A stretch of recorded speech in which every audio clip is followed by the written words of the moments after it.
Hello, hello, everybody. I will give everybody a chance to log in to our third Q&A series.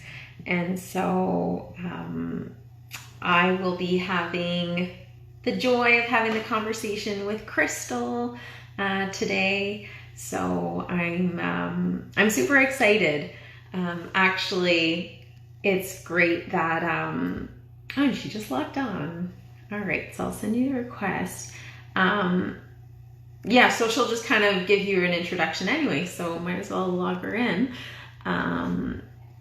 So hello everybody. Let me add you on.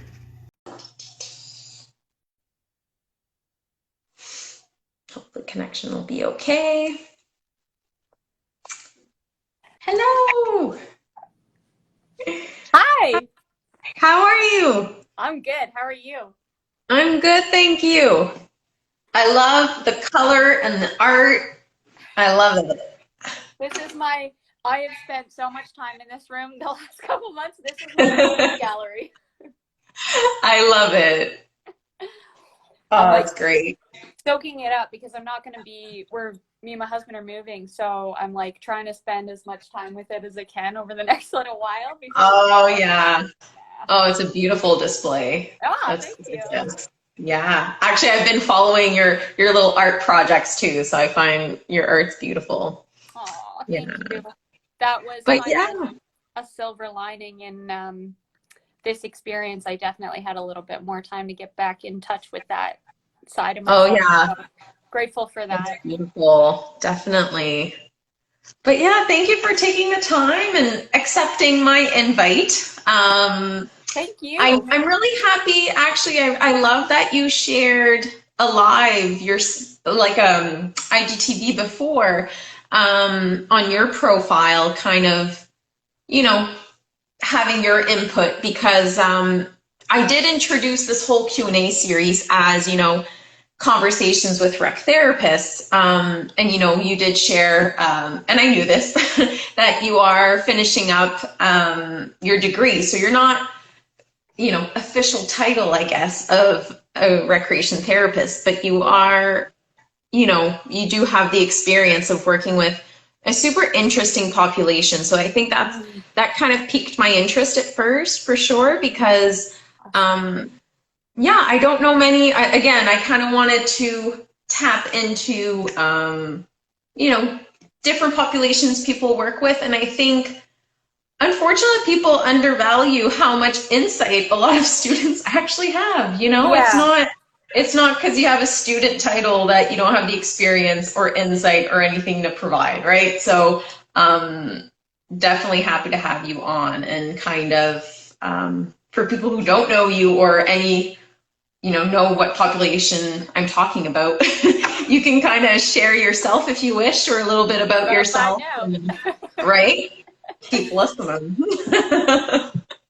Yes, thank you so much. I feel really lucky to be a part of this. And I really feel like I can't speak to everybody in my program, but the experience, the richness of the experience that I've had Mhm.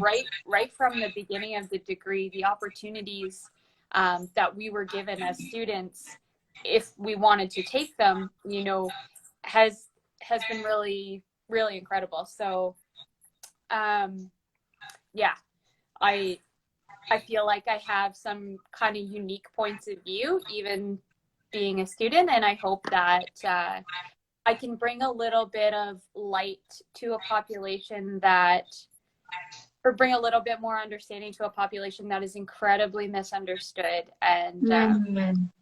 hopefully bring a little bit of advocacy to that as well. I didn't figure out how to add captions. Did you? I did not. Okay. So yeah, Okay. I kind of did my side research Yeah. before this live in terms of how to put captions during a live, but I've only found out how to do it afterwards. Okay. So yeah, maybe we can add that So after I'll try to before. do that afterwards. Yeah. Um, So I'm sorry for those who really rely on captions and can't benefit from the live experience, but yeah, I couldn't figure that out. I Yeah, wasn't, I like to think I'm tech savvy, but that's Instagram. You know, they need to get on yeah, that. 100%. Yeah, write them a message. Right? Yeah. So you're in your last year, right? I'm in my last year. Yeah. So Recreation therapy? I'm in a Okay. bachelor's undergrad in just south of Toronto in Ontario. I'm a Canadian. Yeah, so that's what's really kept me busy the last couple of years. I don't know, how do you want to start this? Do you have any Well, let's start. So actually, I heard some people are already logged in. Most people, I recognize the names that have, are familiar with the Q&A. But I do have questions for you. So I'll go ahead and kind of general questions. But anybody feel free, if you have any questions, just pop it in the comment section and we'll address it as we go. So yeah, but I mean, yeah, definitely just to start off really about the clientele you work with and tell me a bit of that experience right now for you, what that looks like. Yeah, so right now looks a little bit different because I'm doing all virtual work. No students are allowed on the unit, but I've been working with a hospital in Toronto since the beginning of this year, since January. So I was in person up until, it was not feasible for me to be in person anymore on the unit. And then I transitioned. There was a little bit of a break there, taking the burden off of my supervisors and everything, just let them do their thing. And now I'm back doing virtual work, which looks like it's kind of interesting too, because I'm involved in while they're going through they're moving buildings. We just had it's just about finished. The moving date has been pushed a bunch, obviously, but hopefully the final move-in, the building is finished, done. Final move-in is in November, and it's like revolutionary mental health care. So this new building is has a section called Therapeutic Neighborhood. So it mimics community reintegration. So the way that treatment is kind of structured on the unit is it's kind of like 3 tiers. And for rec therapy, that looks like following the leisure ability model. So when individuals come in, and so to give a little bit of background, I've been using the term schizophrenia spectrum disorder because schizophrenia really kind of falls along a spectrum and has a number of different kind of intersections with it. And the range of combinations of symptoms is very, very broad, but whether somebody is diagnosed with schizophrenia, whether they're diagnosed with schizoaffective disorder, schizotypal personality disorder, anything that falls along that spectrum, the unit that I'm on takes these individuals, gets them stabilized, and then they start to transition into hospital-wide programming. And then when the new building is done, the next step is therapeutic neighborhood, which would lead into going back into community. Very neat. I have a quick question then for, well, I know the answer, but for those who are new to recreation therapy that aren't familiar, you kind of gave the example of terms of that's following our leisure ability model. Do you kind of want to explain what that is for people who have no idea what we're talking about? For sure. And I'll speak to it as I'm familiar with working with it with these individuals. So yeah, I'm curious too how that works with that population, how you approach it. Yeah, it can be quite tough because um, so a lot of these individuals are, and this is another big intersection that I've worked in, is these individuals will be homeless before they come onto the unit. So they don't even Okay. have basic necessities. They don't have a home. They don't have a safe shelter. They don't know when their next meal is. And these They, are adults you're working with? Sorry? yes, yeah. I mean, Yeah. the youngest is like, it's like, there can be some young adults on the unit. The youngest I think I've worked with is probably 20. Mm. Yeah. So, but all the way up to, you know, somebody in their 70s. So it's Right. quite a range of ages as well. The older Hmm. individuals have been on that unit for quite a while because um, these people will come onto the unit and they won't leave until they have secured housing. And if you're at all familiar with the housing crisis that we have in Ontario and in Toronto and other, we don't have enough long-term care, first off. So if individuals Right. come onto the unit and they pass into that age where they need to be transitioned into long-term care, they most of the time just stay on the unit. They don't get the opportunity to transition out because there is Okay. no spaces. I got a little sidetracked. Oh yeah, leisure ability model. So these individuals are coming onto the unit and they're quite ill. A lot of the time it's involuntary. They don't want to be there. I mean, the last Okay. thing a rec therapist wants to talk about is, you know, what do you want to do today for you when, you know, they're not they're not they're very, very unwell when they first come onto the unit. So when you look at a leisure ability model, the first little bit of time is spent on accessing resources and building functional abilities and developing skills and really bridging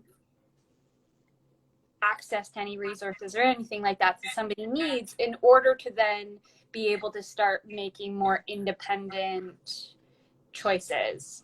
Right. So the Eventually, therapist is really, really involved with the yeah, client to really work on super involved. any Yeah, any skills that are required yeah. for what the person wants to work on for sure. Yeah. It's like, yeah, there's like necessary things that they need to do in those first couple weeks on the unit in order Excuse me. to be, you know, well enough to choose what programs they want to go to. So during that stage, and I mean, there's on the unit programs. So we have pet therapy on the unit. There's a lot of outside resources that we have access to, like Workman Arts that comes onto the unit and does art therapy. Um, Okay. there's different music programs that come onto the unit for individuals who don't have the ability to leave the unit. But let's say somebody, you know, feels well enough and I hate the word stable, but, you know, stabilized enough to be able to control their impulses to responding to internal stimuli or different things like this. They can then choose other programs off the unit as long as they're Okay. accompanied by the rec therapist. So there's like social programs in this part, like they can go to the client library. We do community outings, like we would go as a group to, let's say, Tim Hortons. And this is where things like money management, decision making, concentration, staying together as a group, different things like that kind of come in. Also, they can choose from, you know, different sports that they want to engage in. There's also like psychoeducation, CBT is really big, Mm-hmm. photography, different things like that. Very neat. And then eventually, so it moves along a continuum where the rec therapist is very involved and making a lot of the decisions. As they become more independent, they get to choose more. And then eventually they're totally, once they're moving closer to discharge, they're at the place where they can make all the decisions and how involved they want to be in programming or, whatever they decide. Yeah, definitely. That's great. Yeah, because I think there's that misunderstanding sometimes of therapy, and that's why I like that you brought up the leisure ability model, because oftentimes when you think of, you know, take off the recreation part of it, but just like therapist, there's that assumption that somebody needs a therapist. Their goal is to always be there, and but I think that's one of the things I love about our profession, right? Is that you start with that, what we call, like you said, that functional intervention where it's like you're really on board working together, and then you kind of go into that leisure education piece. They have the skills needed, you're educating them, and then eventually that's when you can really use that recreation piece, like you said, right? Yeah. Then you kind of have those programs that they can participate in and feel like they can be active in that for sure. So are you, is it a big rec therapy team, and like also is it a big interdisciplinary team? What does that look like? Yeah, so big interdisciplinary team. The hospital is quite big. There's a rec therapist on each unit. Okay. There's How many units do you have? There's quite a few. There's like it's broken up into buildings too. So in my building, there's like there would be 3 or 4 floors, and each one would have a rec therapist. There's a lot of different. It doesn't look like a traditional hospital. It's a lot of different buildings spread out across an area. Like there would be the complex care and recovery buildings. There would be forensic buildings. Like we have a medium security forensic building, which has a number of units. We have an adolescent inpatient unit. We have a number of very specialized. There's highly specialized buildings, and there's at least one, sometimes more rec therapists involved on every unit in all of the buildings. And on the floor that I work on, rec therapist, social worker, occupational therapist, a number of nurses who are the backbone to everything. They're the absolute heroes. A psychiatrist, a behavioral therapist that does like one-to-ones with certain individuals. And any groups, anything like that is always like rec therapist and OT. Also, something very, very cool. We also have a dietitian. So there's a lot of cooking groups, and which is incredible. Really crucial. Yeah. It's one of my favorite things. It's like groups where it's highly nutritious food that's very inexpensive, that is easy to make. These types of meals that don't require a whole lot of thinking, or you can feed yourself well for a little bit of money and you'll be okay, even if that's the only meal that you get in that day. So I think that's a critical piece. So also then the dietitian, and if the dietitian is doing a group, then either the rec therapist or the occupational therapist will be with her. There's always like two disciplines per thing usually. Which is really amazing. Now, that's great. The rec therapist doesn't go with them doing all their stuff. um, like unless the rec therapist is needed, we don't go with the OT to Health Canada to get health cards or different things like that. But Right. they'll support us, kind of thing. Megan has a question there. Do you want me to? Oh, I missed a lot on here. Sorry. Oh, Yes. is there a slide? No, I realized I didn't scroll down. So I just missed the people that joined us too. So hello everybody that joined. For those who, I'm just going to mention again, yeah, Megan has a question, so feel free to ask questions as we keep talking. So yes, hi Katea. So yeah, I agree. I love that nutrition is considered in mental health. And any specific research about schizophrenia and diet? Ooh, So are you aware? not even just the dietitian, I've had conversations with her about this, and it's not even just like the foods that you eat, but also the way in which you eat, like eating. I know this isn't. I think, Megan, you're probably speaking about the biological piece. I think I don't have any research to cite off the top of my head.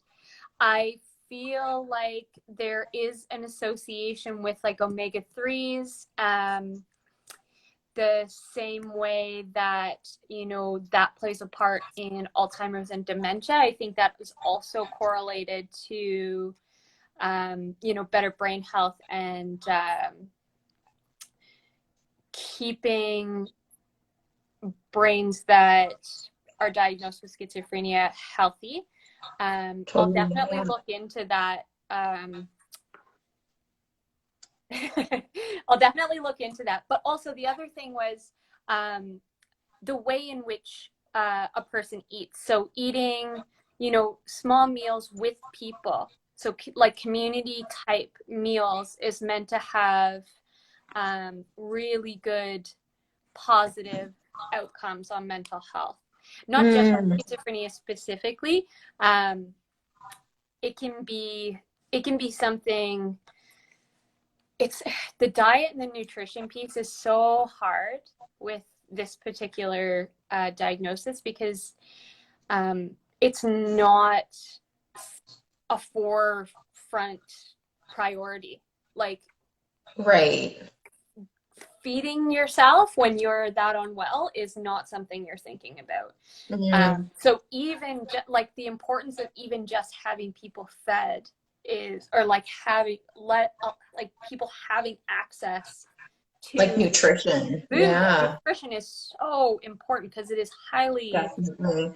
it's an afterthought, understandably. Yeah. But it has been the nutrition and the cooking, and that I've been pretty lucky. Everywhere that I've ended up, there's always been a cooking group, and that's been a priority. As far as like, personal skills, prioritizing your nutrition and knowing where to access that food, and if you can't access, what community resources are available. Different things like that. After, that's huge. Even after discharge, right? So.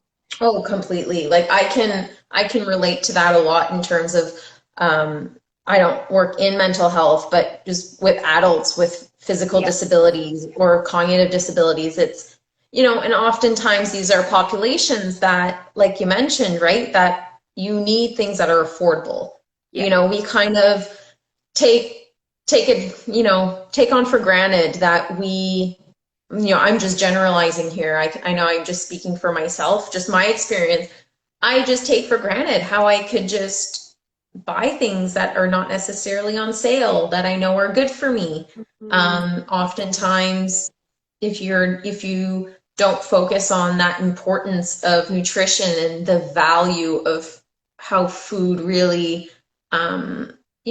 it's the energy that we bring into our body, right? And I was lucky enough to work with a I'm working with a dietitian at my work too, and those cooking class, well, we don't necessarily do the cooking classes, but it's really just kind of more that social aspect of eating, Yeah. making it more enjoyable, because like you shared, there's just so many aspects that we can even just reflect on in our personal lives. But I think with people with vulnerable populations that don't necessarily can have a stable income, or like you mentioned, or even don't have a home to go to, like they need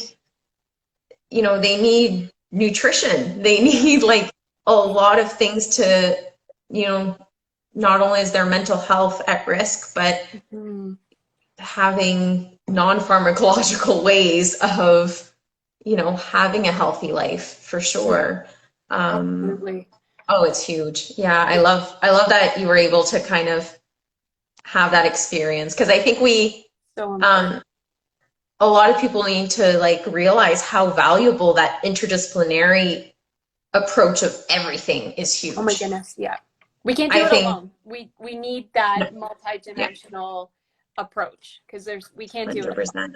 Nobody can. Yeah, Nobody can carry the weight of caring for humans on their yeah, own, especially when they're, passionate about it and they want to see people well. yeah, Yeah, you touched on a really interesting point there too, because I find that that's another big thing is, that social aspect of eating. It is another really good way to get people to eat, right? So even if hmm that's not a priority, you put them in a room together and now we're socializing, now we're talking, and now we're eating, right? And now we're eating slower and we're being a little bit more mindful about the way we eat yeah, all together. So those are a couple really other important pieces of that, more definitely. community-based eating. Yeah. And even just on a physical standpoint, I know that's not your population, but for my population, those that are, either had a higher level spinal cord injury, that are learning how to feed themselves. Yeah. It's super, it can be super, can what's the word I'm trying to find? Like, I guess they can feel like really anxious about it. Yeah. But it's funny with that. I hate using the word distraction in in recreation, but I guess in a social situation where Yeah. you're in that, I guess we can use that, that they're Positive. in the flow, you're really enjoying yourself and you're Yeah. not even realizing you're doing a second therapy at the same time, Totally. just trying to like feed yourself that way. So yeah, there's definitely huge benefits Yep. all wrapped in one. It's awesome. Yeah. Just, highlighting all the important things of the social domain there. Yeah, 100%. Yeah. So I'm curious in terms of that population, Yeah. I guess specific to people living with schizophrenia spectrum disorder. What's the most interesting thing about that populations that you've learned, like That working with them? I the don't know if I way phrased that that right, but the way that it's portrayed in the media, and there's, as soon as the associations with individuals that have schizophrenia, or even other diagnosis with psychosis or different things like this, it is completely different than what you think it is. And the right, way that the media portrays it is so unfair. And I learned really quickly that every day is different. Somebody's symptoms will look completely different from one day to the next, but you don't ever write anybody off. Recovery right, is always possible. And I have watched I've seen some incredible things where some of the individuals with the most intense kind of like auditory hallucinations, given the right intervention, given a paintbrush and a canvas, all of that noise goes quiet for them. I've mm-hmm. watched them sit content totally undisturbed by whatever they're battling in their mind, even if it's just for a few moments, that's possible. And if you are ever working with somebody who's struggling with these symptoms, just remember that that's a human being, and that can happen to your mother, your brother, your sister, your father. And it's like, you don't, I mean, not that I would wish that on anybody, but you know, those are human beings, and at the end of the day, no matter how far gone you think that somebody is or how deep their struggles are, there's always the potential for little moments of brightness. And that's what I've noticed about rec therapy, working with these individuals. It puts a little bit of space in between the really challenging moments. And even if it's just a little blip, it's a blip in their day that they wouldn't have otherwise had. It's a little bit of peace that they wouldn't have otherwise been able to access, possibly. So, you know, when you take the time to understand, again, you know, highlighting what was spoken about last week with trauma-informed care, when you take the time to understand that every behavior and every action is occurring for a reason, and you have some compassion and empathy, and, you know, understand what a person needs in a challenging moment, you can help them access those little moments of space and peace. Oh yeah. You gave me like chills the whole time you were talking, because I was like, yes, because I think that's the value of really working, you know, one-on-one in person, because it's really just, seeing the person. Because, you know, it seems like ridiculous, I guess, to think, you know, as a therapist, of just being like, well, obviously it's a person, and you got to approach it. But unfortunately, like you just shared, in the media, it's not necessarily portrayed that way. So yeah, thanks for touching on that for sure. Megan has a question. Yes. So do you do community integration programs? And if so, I know you shared so I know you do. How do you find your group's interaction with the public? Any stigma attached? Good question. Huge.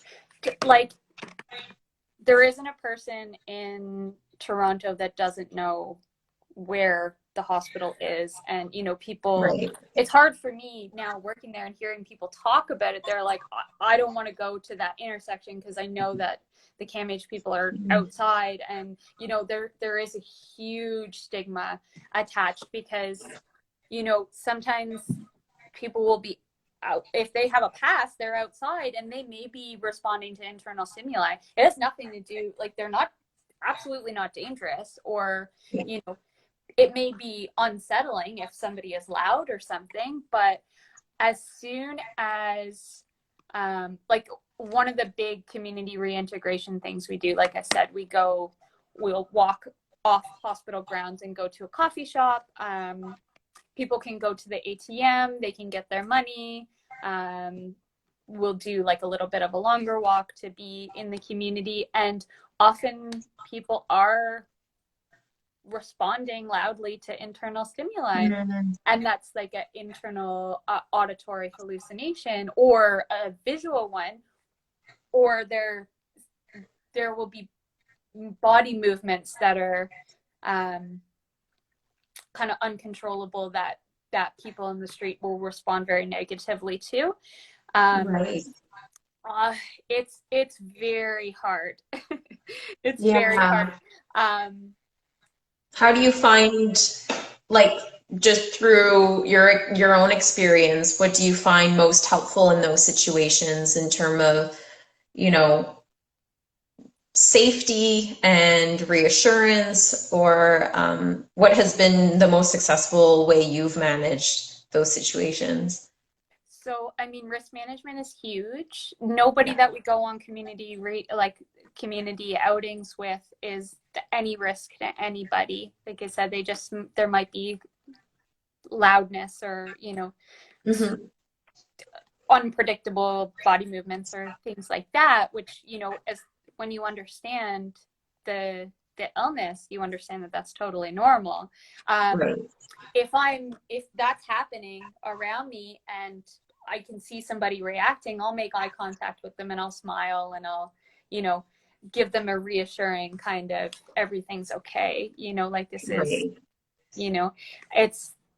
it's hard because, like I said, a lot of these individuals were like maybe two weeks ago, they were living on the street and they were having the experience that brought them into the hospital, and maybe somebody is seeing them now again after witnessing, right, extreme symptoms, and they're wary. People are wary, and that's because of these portrayals in the media. And I'm not. There are a lot of individuals where I have to be careful about how my supervisor is the only one that can walk a certain way. I'm not allowed to walk a certain way, or different things like this. But the best risk management in any of those situations is to know your people, know their antecedents, what their triggers are, and we review all the mental status updates every day. And if there's something that has changed from one day to the next, then maybe they're not gonna be as comfortable going out in the community. There's a lot of risk management stuff. I try to have a lot of conversations about this stuff with people to try to get them to have a different view of somebody who's living unhoused or somebody who's living with schizophrenia. It's really advocacy kind of thing is huge. Yeah. Oh, definitely. And I think that's why, like I said, I was just drawn when I knew that you were working with that population. It's so misunderstood. And even I've never worked with that population. So it's so good to, normalize it. Yeah, totally. Normalize mental health. Yeah, it's an illness like anything else that has symptoms, and just like somebody with a headache takes a Tylenol. Yeah, and it normally to what they're experiencing. It's It's unfortunate. So what they're experiencing is so debilitating. But definitely. It's not like I'm not comparing that to a headache, but in case anybody misunderstood that. So Annalisa has a question. Have you created That's a good question, Anna. Have you created partnerships within your community and like places they can go that accept your clients and make accommodations? Yes. So there's like hospital grounds, and within that there's 2 cafes that employ only people that have been a client of the hospital and have been discharged. So they're totally employed there. The Tim Hortons that we usually go to around the corner, they're very good. They know that we're in there all the time. They're very aware of the clients that are coming in there. Even clients that have been discharged still continue to go to that Tim Hortons. There are a number. One really amazing organization called Workman Arts. If you're interested, I mean, it's in Toronto, but you feel free to look it up. They do a lot of work with the hospital, and they have a lot of members in Workman Arts. It's like a workspace, and they have an art show.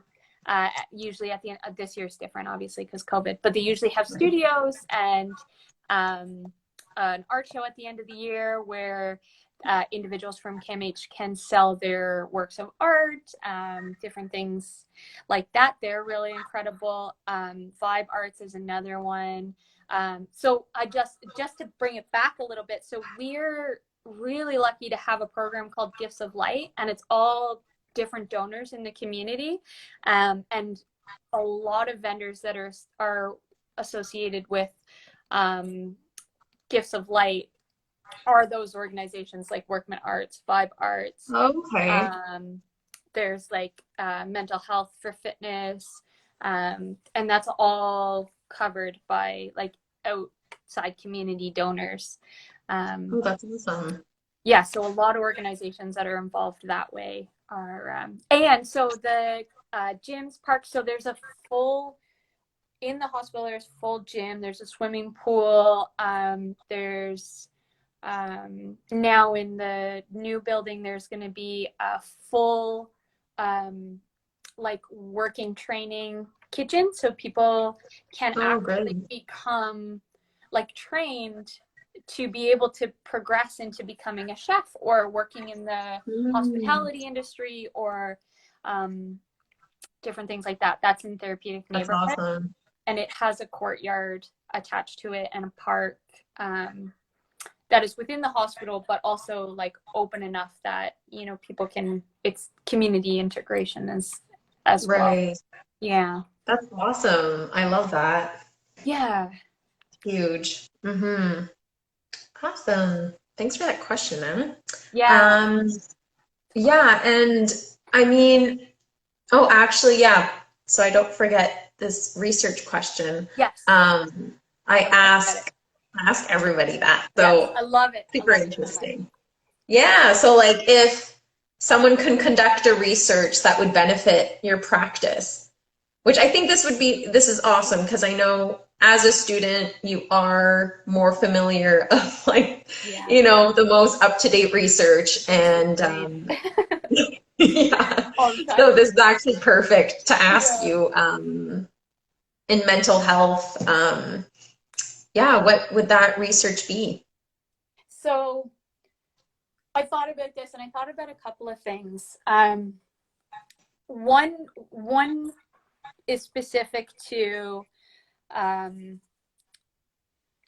how to incorporate more evidence-based practice. So there was a study done, and in the end, there was a call for more rec therapists to incorporate the mental health recovery model, because that's an evidence-based model for the recovery of schizophrenia spectrum disorders. And so in that, I'd like to know, you know, what are the barriers to rec therapists not incorporating that model? Is it an education thing? Is it not, you know, if you're interested in going into mental health, should it be included as a course in post-secondary or something like that? So maybe a study understanding, you know, who's using it, who's benefiting from it, and what are the barriers to rec therapists not really using that model so much. That's a good one. And also from that too, there was a call, cognitive behavioral therapy is like an evidence-based practice for SSD as well. So, you know, what amount of rec therapists working in mental health are trained in CBT? Are they willing to get trained in it? Or you know, are there barriers to that? Another one is, so before I was working in inpatient, I was on the flip side. So I was working in community in housing with supports, which is actually the housing structure where after inpatient discharge, these individuals move into housing with support. So I was on the flip side before that, and wanted to see, you know, the other side of the system before somebody comes into housing with supports, what's going on.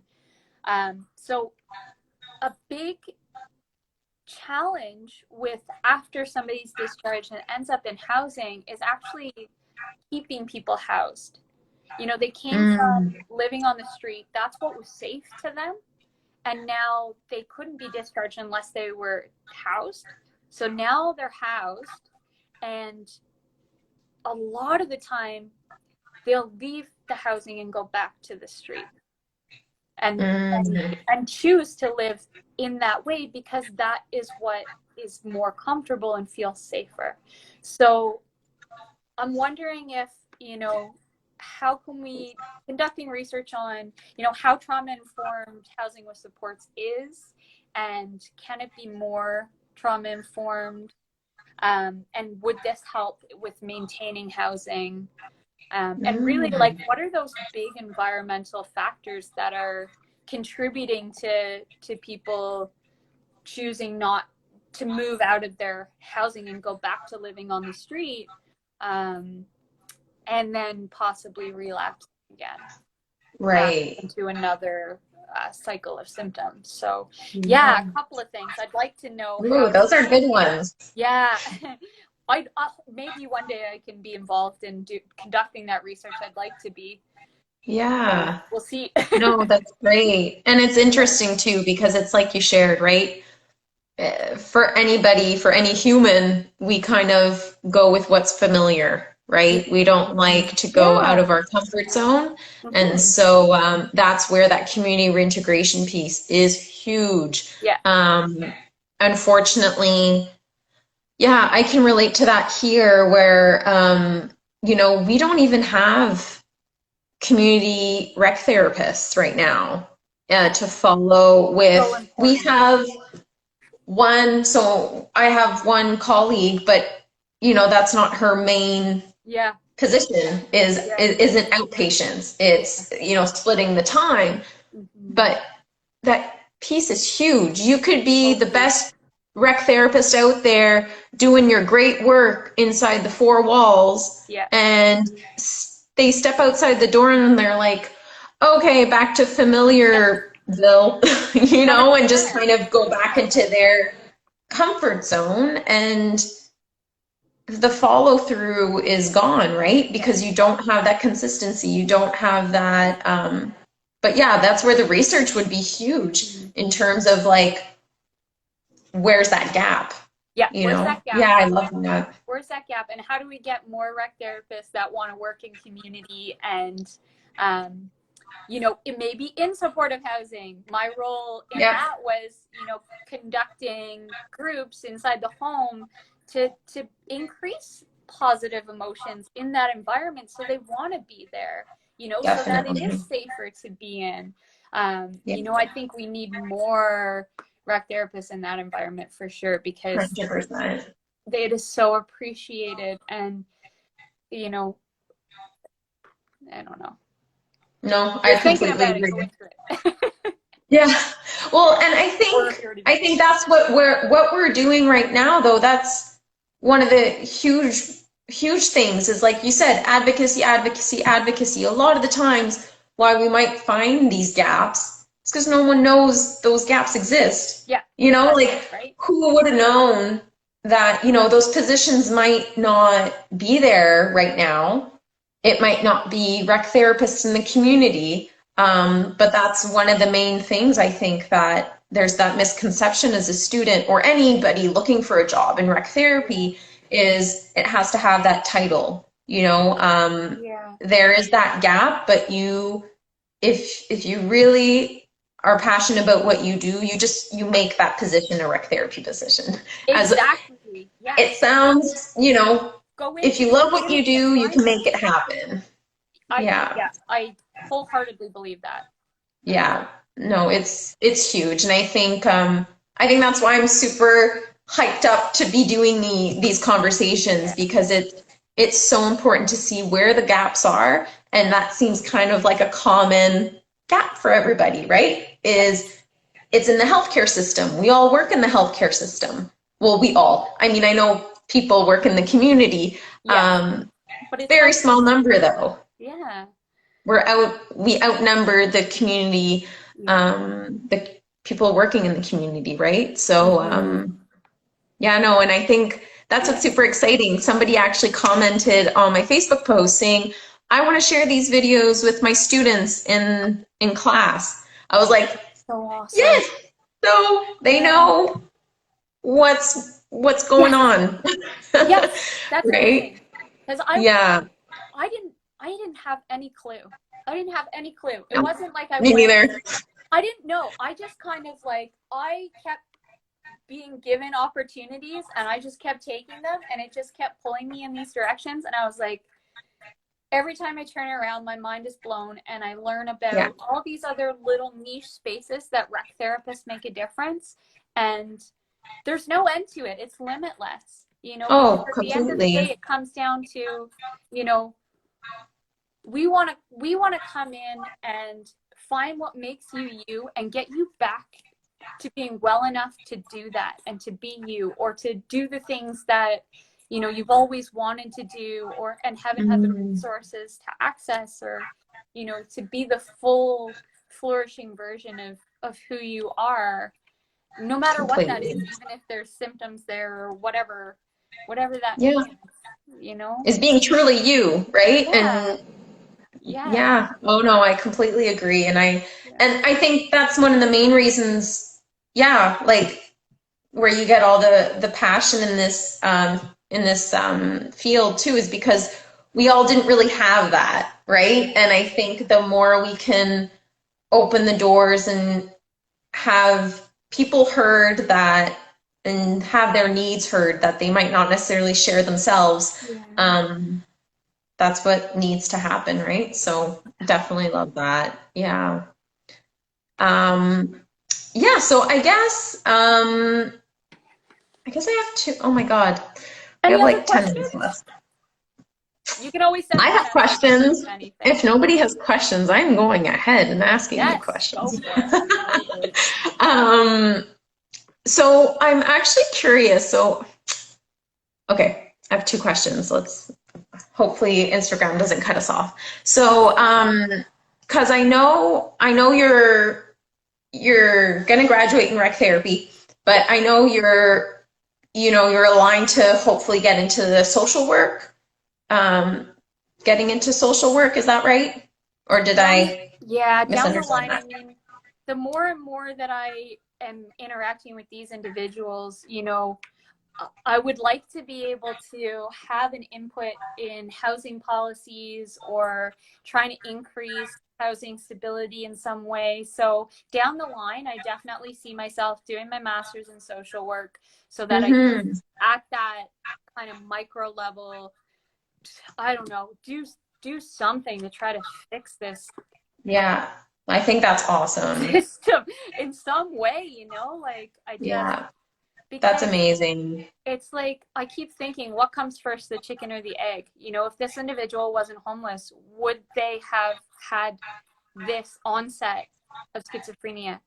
You know, this could be, so many things could be prevented if they were in Mm, safe places. So I see myself 100%. trying to be involved a little bit more Yeah. down the line. Yeah. Well, I think that's great. And the reason why I bring it up too, though, is kind of it's because of that interdisciplinary approach too. Because I'm curious then, like, because you're familiar of what would be involved to be a social worker, and you already are aware of what's involved to be a recreation therapist. What do Yeah. you think, like those two, um, you know, those two jobs really, how do you think, just from your experience, I'm just curious how you feel like they work best together, or, yeah, I think that's worded right. I think it's hard because it's like the social workers usually have the authority to bridge gaps between resources more.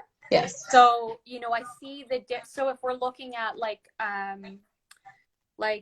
flourishing through leisure model and looking at Mhm. strengthening all the different resources, right? I feel like, you know, rec therapy in that holistic way, person-centered, strength-based, you know, just kicking ass, taking names all the time, modern heroes doing their thing. Like I honestly, I don't understand how, you know, they can be separated, you know, like now that I have this in me to see things in such a holistic way, I can never undo that. And I'm Yeah. so grateful that I have that if I move forward into a position like social work that, you know, is a very holistic thing, but would I necessarily have put as much focus on understanding, you know, what kind of behind the scenes stuff could keep somebody well, you know, like what behind the scenes leisure, positive emotion building, flow inducing things can we do to keep you well or to get you, you know, past just surviving, you know, to bring you 100%. into thriving. So I'm really grateful that I have this going into that, because I don't think that I really understood, you know, how important leisure and those pursuits are to maintaining wellness. Oh, 100%. And I love that. Like, I'm super excited for you from that, like, for you having that knowledge and like experience already. I think that's massive. And yeah, it's great. So I love that you're in that mindset and you're passionate about that for sure. Yep, it's not going anywhere. It's like it's in keep it. Yeah. Well, given our last, if I have the time right, like last 4 minutes, is there anything else you wanted to add or share that you haven't? Anybody watching that you feel like you want to touch on?